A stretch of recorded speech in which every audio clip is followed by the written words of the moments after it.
Oh, I got 4 minutes and 20 seconds left. Oh, I gotta move. So I just want to say continuing my little discussion about in this civilization, wherever or any civilization where money is valued more than human in planetary life, there really is no true love or true trust. She says true trust or true love amongst the civilization, because no matter what, money will come between both. That is the ultimate thing that will come between both trust and love. Someone will betray your trust for money. Somebody will at the end, and when a marriage is breaking, they'll to a couple will rip the whatever assets they have between themselves, and if they don't, then one feels cheated. Like I gotta say,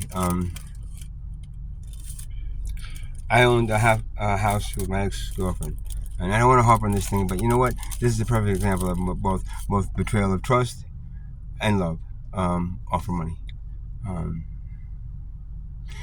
And in the end of our relationship, which was 4 years ago, we were 7 years together, 5 years in that house that I paid put the down payment on, half a down payment, half mortgage. I paid for half all the furniture in the house, half for like any expenses we had.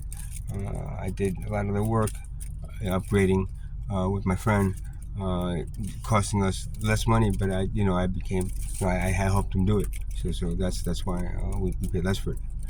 Paid half of that. Um,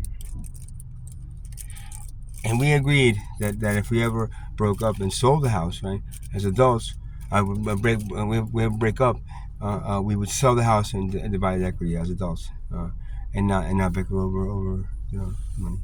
So when she decided 4 years ago to throw me out of the house that I half owned, and I had no recall to a way to stop it, because she was supposed to put me on the mortgage. My credit wasn't good enough to be in the mortgage, so she took the mortgage on herself.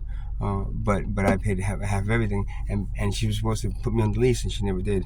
The house, she never did. So then my name wasn't and I thought it was. And I said, well, I'm not leaving until it's what we said we are going to do. We break up, sell the house and divide the equity. We bought that house. There was at least 220, maybe some 200 by now, probably 240,000 in equity in that house.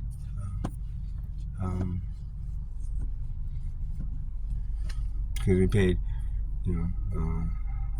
a decent price for it, and then the work we did on it.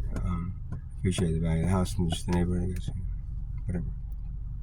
So this shit, she threw me some money at the end, which was kind of like the half of the furniture I paid for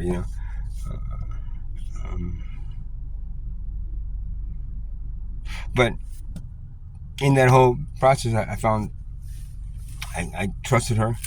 We said that we are going to do that. If I put my word, I said, if something happens, we're going to sell the house and divide the equity. I didn't do it with my ex-wife, but it was a totally different situation. I was making a lot more money than her. She was working very little. She didn't really have anything. I did a lot of the work in the house. I did, again, a lot of the stuff. She just laid around, swimming, in the pool, I did. So, and then at the end of our marriage, I ended up giving her some money, but it wasn't a lot. But I still, I did a lot of work in the house, and she couldn't afford the house. So the breakup of us was different than the breakup between me and this woman. I shared those responsibilities, and the work that I did on that house for 5 years.